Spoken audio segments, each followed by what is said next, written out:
जय बृहस्पति देवाय नमः।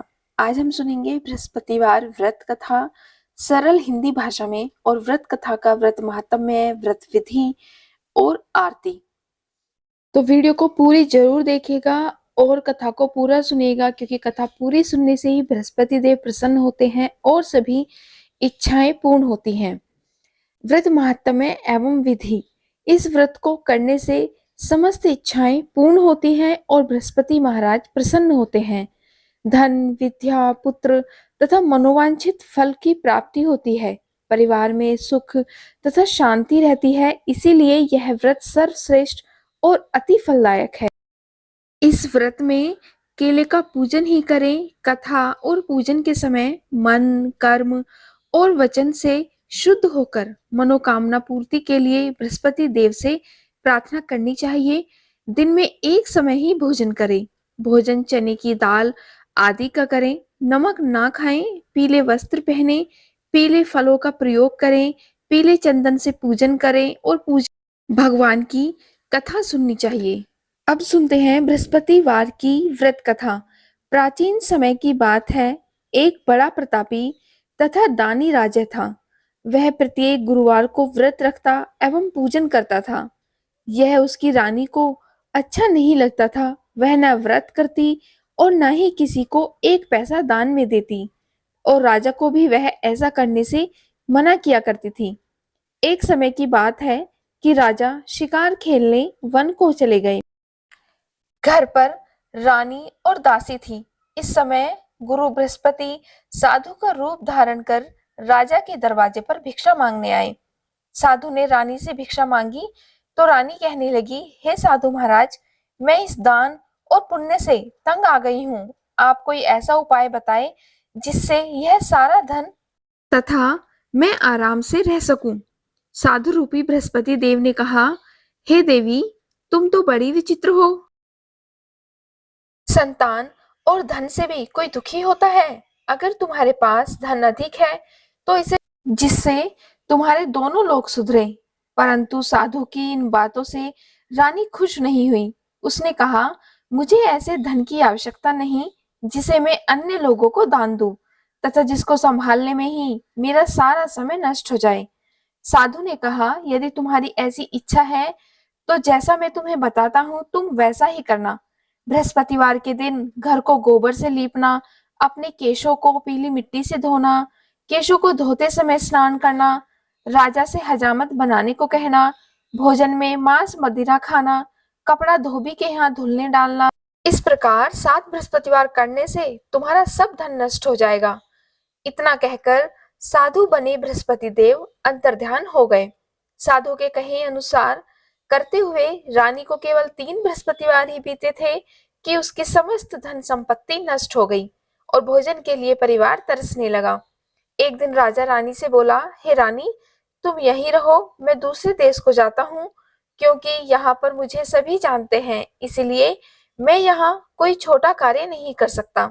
ऐसा कहकर राजा परदेश चला गया। वहां वह जंगल से लकड़ी काट कर लाता और शहर में बेचता।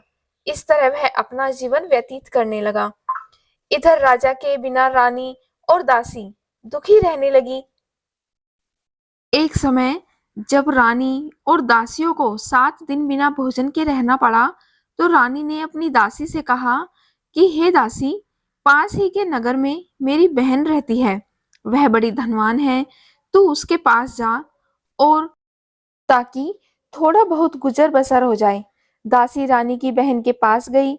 उस दिन बृहस्पतिवार का दिन था। रानी की बहन उस समय बृहस्पतिवार की कथा सुन रही थी।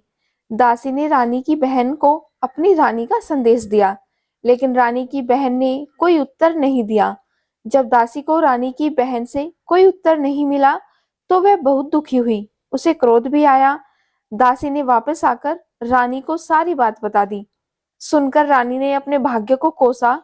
उधर रानी की बहन ने सोचा कि मेरी बहन की दासी आई थी, परंतु मैं उससे नहीं बोली, इससे वह बहुत दुखी हुई होगी। कथा सुनकर और पूजन समाप्त कर वह अपनी बहन के घर गई और कहने लगी, हे बहन, मैं बृहस्पतिवार का व्रत कर रही थी, तुम्हारी दासी गई, परंतु जब तक कथा होती है तब तक ना उठते हैं और ना बोलते हैं, इसलिए मैं नहीं बोली।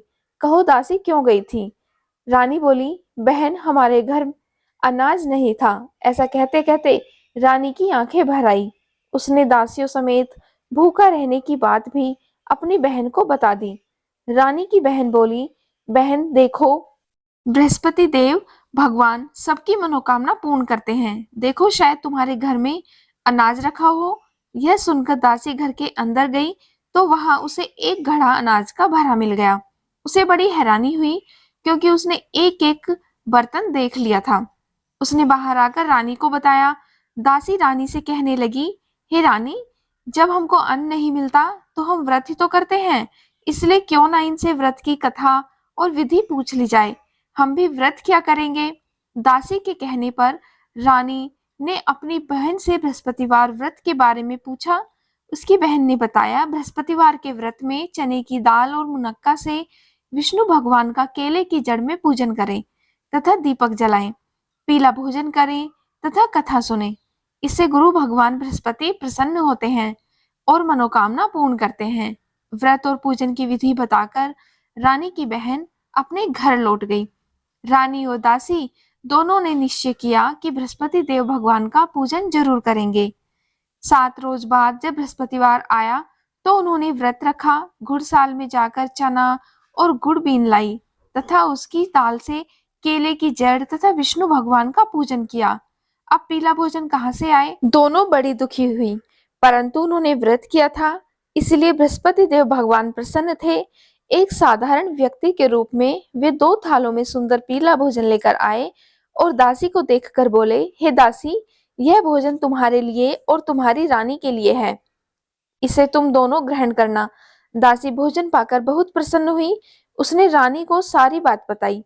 उसके बाद से वे प्रत्येक बृहस्पतिवार को गुरु भगवान का व्रत और पूजन करने लगी। बृहस्पति भगवान की कृपा से उनके पास धन हो गया, परंतु रानी फिर पहले की तरह आलस्य करने लगी। तब दासी बोली, देखो रानी, तुम्हें धन के रखने में कष्ट होता था, इस कारण सभी धन नष्ट हो गया। अब गुरु भगवान की कृपा से धन मिला है तो फिर तुम्हें आलस्य होता है। बड़ी मुसीबतों के बाद हमने यह धन पाया है, इसलिए हमें दान पुण्य करना चाहिए। अब तुम भूखे मनुष्यों को भोजन कराओ, प्याऊ लगवाओ, ब्राह्मणों को दान दो, कुआं, तालाब, बावड़ी आदि का निर्माण करवाओ, मंदिर पाठशाला बनवाकर ज्ञान दान दो, कुंवारी कन्याओं का विवाह करवाओ, अर्थात धन को शुभ कार्यों में खर्च करो, जिससे तुम्हारे कुल का यश बढ़े तथा स्वर्ग प्राप्त हो और पितृ प्रसन्न हो। दासी की बात सुनकर रानी शुभ कार्य करने लगी। इसका यश फैलने लगा। एक दिन रानी और दासी आपस में विचार करने लगी कि न जाने राजा किस दशा में होंगे। उनका कोई खोज खबर भी नहीं है। उन्होंने श्रद्धा पूर्वक गुरु बृहस्पति भगवान से प्रार्थना की कि राजा जहां कहीं भी हो शीघ्र वापस आ जाएं। उधर राजा परदेश में बहुत दुखी रहने लगा। वह प्रतिदिन जंगल से लकड़ी काटकर और बीन कर लाता और उसे शहर में बेचकर अपने दुखी जीवन को बड़ी कठिनता से व्यतीत करता हुआ एक दिन दुखी होकर अपनी पुरानी बातों को याद करके वह रोने लगा और उदास हो गया। उसी समय राजा के पास बृहस्पति देव साधु के वेश में आकर बोले, हे लक्कड़हारे, तुम इस सुनसान जंगल में किस चिंता में बैठे हो, मुझे बतलाओ। यह सुन राजा के नेत्रों में जल भर आया। साधु की वंदना कर राजा ने अपनी संपूर्ण कहानी सुना दी। महात्मा दयालु होते हैं। वे राजा से बोले, हे राजा, तुम्हारी पत्नी ने बृहस्पति देव के प्रति अपराध किया था, जिसके कारण तुम्हारी यह दशा हुई। अब तुम किसी प्रकार की चिंता मत करो, भगवान तुम्हें पहले से अधिक धन देंगे। देखो, तुम्हारी पत्नी ने बृहस्पतिवार का व्रत प्रारंभ कर दिया है। अब तुम भी बृहस्पतिवार का व्रत करके चने की दाल व गुड़ जल के लोटे में डालकर केले का पूजन करो, फिर कथा सुनो और कहो, भगवान तुम्हारी सब मनोकामनाओं को पूर्ण करेंगे। साधु की बात सुनकर राजा बोला, हे प्रभु, लकड़ी बेचकर तो इतना पैसा भी नहीं मिलता जिससे भोजन करने के उपरांत मैं कुछ बचा सकूं। मैंने रात्रि में अपनी रानी को व्याकुल देखा है। मेरे पास कोई साधन नहीं है जिससे मैं उसका समाचार जान सकूं। फिर मैं बृहस्पति देव की क्या कहानी कहूं, यह भी मुझको मालूम नहीं है। साधु ने कहा, हे राजा, मन में बृहस्पति भगवान के पूजन और व्रत का निश्चय करो। वे स्वयं तुम्हारे लिए कोई राह बना देंगे। बृहस्पतिवार के दिन तुम रोजाना की तरह लकड़ियां लेकर शहर में जाना। तुम्हें रोज से दुगना धन प्राप्त होगा, जिससे तुम भलीभांति भोजन कर लोगे तथा बृहस्पति देव की पूजा का सामान भी आ जाएगा। जो तुमने बृहस्पतिवार की कहानी के बारे में पूछा है, वह इस प्रकार है। प्राचीन काल में एक बहुत ही निर्धन ब्राह्मण था। उसके कोई संतान नहीं थी। वह नित्य पूजा पाठ करता। उसकी स्त्री न स्नान करती और न किसी देवता का पूजन करती। इस कारण ब्राह्मण देवता बहुत दुखी रहते थे। भगवान की कृपा से ब्राह्मण के यहाँ एक कन्या उत्पन्न हुई। कन्या बड़ी होने लगी। प्रातः स्नान करके वह भगवान विष्णु जप करती, बृहस्पतिवार का व्रत भी करने लगी। पूजा पाठ समाप्त कर पाठशाला जाती तो अपनी मुट्ठी में जौ भरकर ले जाती और पाठशाला जाने के मार्ग में डालती जाती। लौटते समय वही जौ स्वर्ण के हो जाते तो उनको बीनकर घर ले आती। एक दिन वह बालिका सूप में उन सोने के जौ को फटक कर साफ कर रही थी। तभी उसकी माँ ने उसे उन्हें साफ करते हुए देख लिया और कहा, हे बेटी, सोने के जौ को फटकने के लिए सोने का सूप भी तो होना चाहिए। दूसरे दिन गुरुवार था। कन्या ने व्रत रखा और बृहस्पति देव से सोने का सूप देने की प्रार्थना की। बृहस्पति देव ने उसकी प्रार्थना स्वीकार कर ली। रोजाना की तरह वह कन्या जौ फैलाती हुई पाठशाला चली गई। पाठशाला से लौटकर जब वह जौ बीन रही थी तो बृहस्पति देव की कृपा से उसे सोने का सूप मिला। उसे वह घर ले आई और उसमें जौ साफ करने लगी, परंतु उसकी माँ का वही ढंग रहा। एक दिन की बात है, कन्या सोने के सूप में जब जौ साफ कर रही थी, उस समय उस नगर का राजकुमार वहां से निकला। कन्या के रूप को देखकर वह उस पर मोहित हो गया और राजमहल आकर वह भोजन तथा वह उदास होकर लेट गया। राजा को जब राजकुमार द्वारा अन्न जल त्यागने का समाचार ज्ञात हुआ तो अपने मंत्रियों के साथ वह अपने पुत्र के पास गया और कारण पूछा। राजकुमार ने राजा को उस लड़की के घर का पता भी बता दिया। मंत्री उस लड़की के घर गया। मंत्री ने ब्राह्मण के समक्ष राजा की ओर से निवेदन किया। कुछ ही दिन बाद ब्राह्मण की कन्या का विवाह राजकुमार के साथ संपन्न हो गया। कन्या के घर से जाते ही ब्राह्मण के घर में पहले की भांति गरीबी का निवास हो गया। एक दिन दुखी होकर ब्राह्मण अपनी पुत्री से मिलने गए। बेटी ने पिता की अवस्था को देखा और अपनी माँ का समाचार पूछा। ब्राह्मण ने सभी हाल कह सुनाया। कन्या ने बहुत सा धन देकर अपने पिता को विदा कर दिया, लेकिन कुछ दिन बाद फिर वही हाल हो गया। ब्राह्मण फिर अपनी कन्या के यहाँ गया और सभी हाल कहा तो पुत्री बोली, हे पिताजी, आप माता जी को यहाँ लिवा लाओ। मैं उन्हें यह विधि बता दूंगी जिससे गरीबी दूर हो जाए। ब्राह्मण देवता अपनी स्त्री को साथ लेकर अपनी पुत्री के पास राजमहल पहुंचे तो पुत्री अपनी माँ को समझाने लगी, हे माँ, तुम प्रातःकाल स्नान आदि करके विष्णु भगवान का पूजन करो तो सब दरिद्रता दूर हो जाएगी। परंतु उसकी माँ ने उसकी एक भी बात नहीं मानी। वह प्रातःकाल उठ अपनी पुत्री का बचा झूठन खा लेती थी। एक दिन उसकी पुत्री को बहुत गुस्सा आया। उसने अपनी माँ को एक कोठरी में बंद कर दिया। प्रातः उसे स्नानादि करा के पूजा पाठ करवाया तो उसकी माँ की बुद्धि ठीक हो गई। इसके बाद वह नियम से पूजा पाठ करने लगी और प्रत्येक बृहस्पतिवार को व्रत रखने लगी। इस व्रत के प्रभाव से मृत्यु के बाद वह स्वर्ग को गई। यह ब्राह्मण भी सुखपूर्वक इस लोक का सुख भोगकर स्वर्ग को प्राप्त हुआ। इस तरह कहानी कहकर साधु देवता वहां से लोप हो गए। धीरे धीरे समय व्यतीत होने पर फिर वही बृहस्पतिवार का दिन आया। राजा जंगल से लकड़ी काटकर शहर में बेचने गया। उसे उस दिन और दिन से अधिक धन मिला। राजा ने चना गुड़ आदि लाकर बृहस्पतिवार का व्रत किया। उस दिन से उसके सभी कलेश दूर हुए। परंतु जब अगले गुरुवार का दिन आया तो वह बृहस्पतिवार का व्रत करना भूल गया। इस कारण बृहस्पति भगवान नाराज हो गए। उस दिन उस नगर के राजा ने विशाल यज्ञ का आयोजन किया था तथा अपने समस्त राज्य में घोषणा करवाई थी कि सभी मेरे यहाँ भोजन करने आए। किसी के यहाँ चूल्हा ना जले। इस आज्ञा को जो नहीं मानेगा उसको फांसी की सजा दी जाएगी। राजा की आज्ञा अनुसार राज्य के सभी वासी राजा के भोज में सम्मिलित हुए, लेकिन लक्कड़हारा कुछ देर से पहुंचा, इसीलिए राजा उसको अपने साथ महल में ले गए। जब राजा लक्कड़हारे को भोजन करा रहे थे तो रानी की दृष्टि उस खूंटी पर पड़ी जिस पर उसका हार लटका हुआ था। उसे हार खूंटी पर लटका हुआ दिखाई नहीं दिया। तब रानी ने को निश्चय निश्चय हो गया कि मेरा हार इस लकड़हारे ने चुरा लिया है।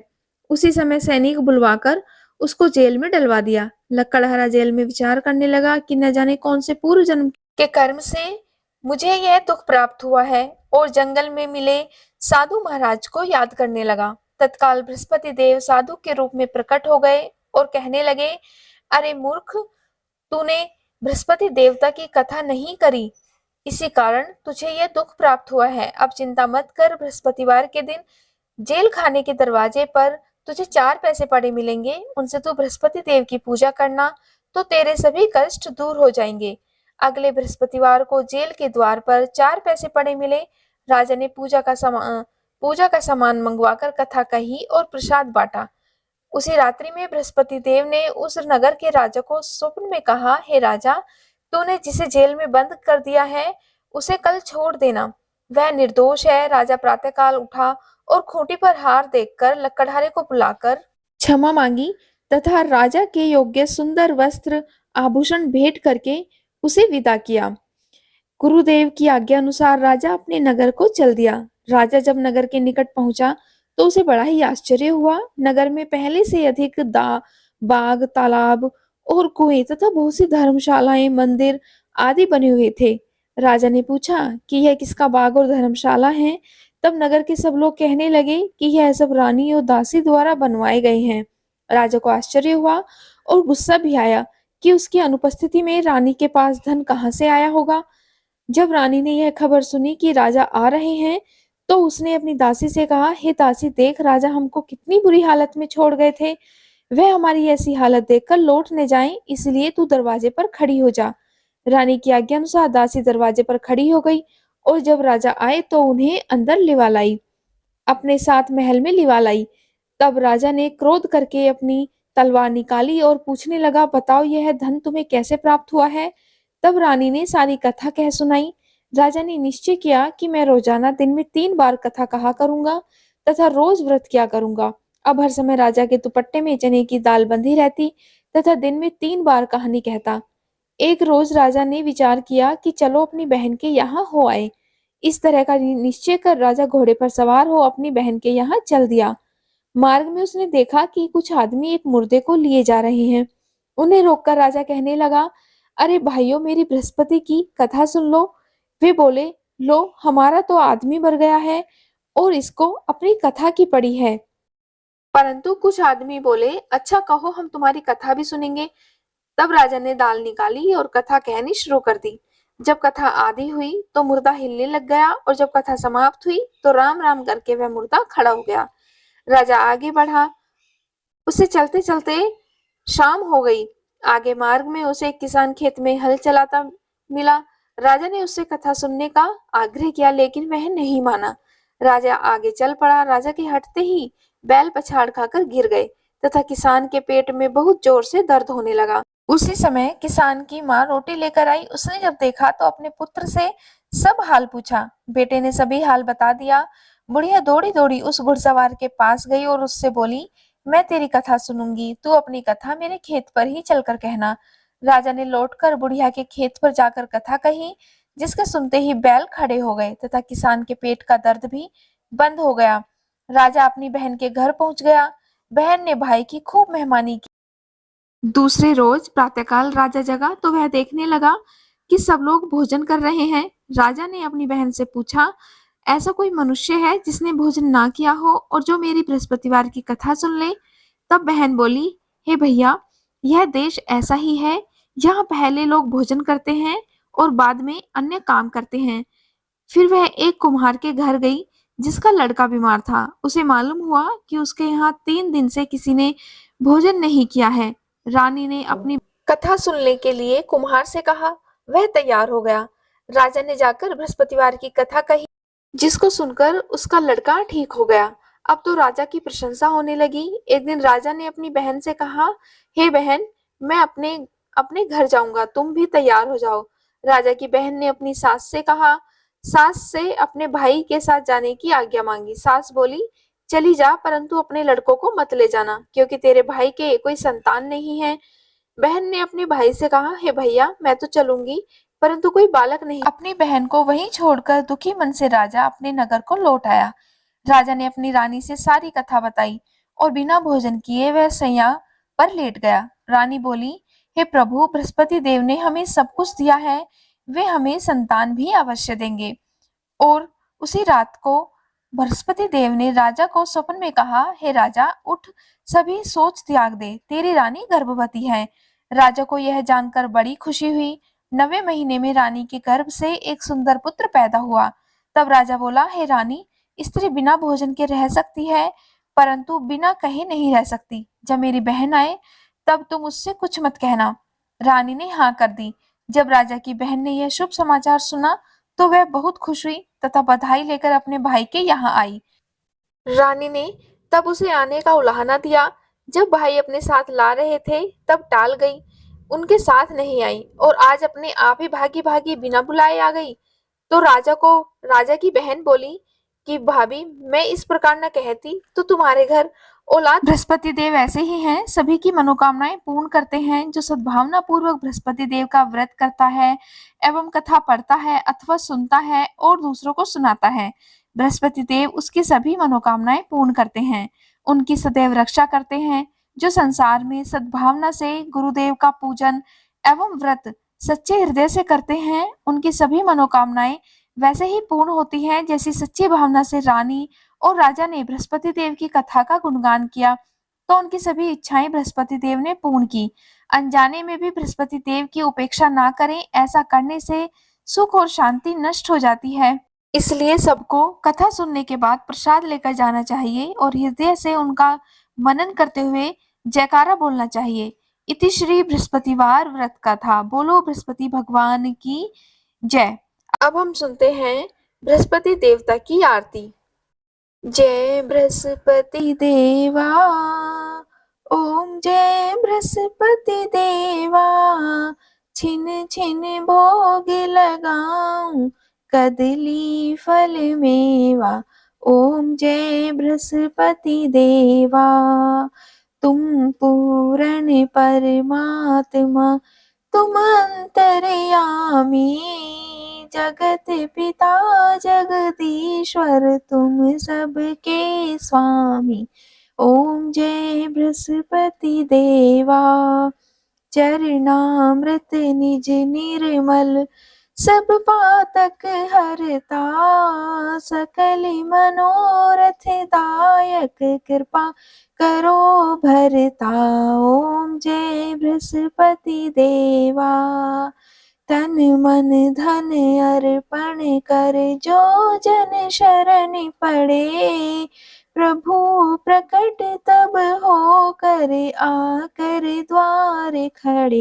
ओम जय बृहस्पति देवा, दीन दयाल दयानिधि, भगतन हितकारी, पाप दोष सब हरता, भव बंधन हारी। ओम जय बृहस्पति देवा, सकल मनोरथ दायक, सब संशय हारो, विषय विकार मिटाओ, संतन सुखकारी। ओम जय बृहस्पति देवा, जो कोई आरती तेरी प्रेम सहित गावे, ज्येष्ठानंद आनंद कर, निश्चय फल पावे। ओम जय बृहस्पति देवा। सब बोलो विष्णु भगवान की जय। बोलो बृहस्पति देव भगवान की जय। उम्मीद है आज की वीडियो आपको पसंद आई होगी। वीडियो पसंद आए तो वीडियो को लाइक और चैनल को सब्सक्राइब जरूर करिएगा। बोलो बृहस्पति भगवान की जय।